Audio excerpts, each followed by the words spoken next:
है। अब किसी भी तीर्थ में चले जाओ, जो भी तीर्थ में आश्रम होते थे, पहले आश्रम हुआ करते थे, तो अब वो आश्रम क्या हो गए हैं, सब होटल बन चुके हैं, पैसा कमाने का जरिया।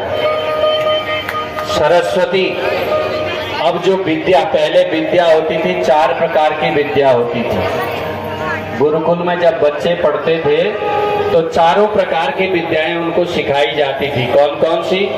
सबसे पहले धर्म, उसके बाद अर्थ, तीसरा काम, चौथा मोक्ष।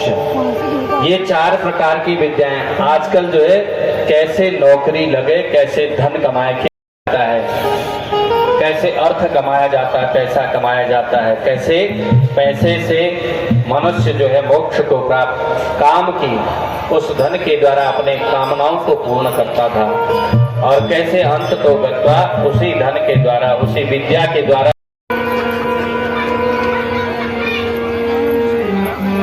तो माता बहनों की यदि नौकरी लग जाए तो क्या कहते हैं, भैया मुझसे नहीं होता घर का काम, मैं तो एक या तो नोट ही ला सकती हूँ, या तो पैसे ही कमा सकती हूँ, या फिर घर का ही कारोबार हो सकता है। तो धर्म, अर्थ, काम और मोक्ष को प्रदान करने वाली यह विद्या हमारी जो है सब लुप्त हो गई है। भगवान कहते हैं कि हे देवर्षि नारद, मेरे भक्त जो हैं ऐसे उन भक्तों को, आजकल तो यात्रा में जाते हैं, परसों ही बताया आपको कि पहले ही ऑनलाइन होटल बुक हो जाते हैं, कहाँ रहना है, कितने बजे खाना चाहिए, कितने बजे पीना चाहिए, कितने बजे हम होटल छोड़ेंगे। तो ये सारी सुविधाएं ऑनलाइन हो जाती हैं। लेकिन आश्रम जो आश्रम पद्धति होती थी, उसका ये नियम था कि भैया तीर्थ में कोई भी व्यक्ति आए, कभी एक भी नहीं पहुंचे, कभी हजारों पहुंच जाए।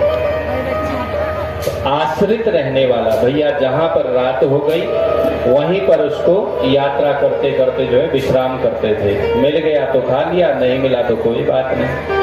तो ऋषि महात्मा जो है नदियों के किनारे पर, इन पवित्र तीर्थों के किनारे पर झोपड़ी बना करके निवास किया करते थे,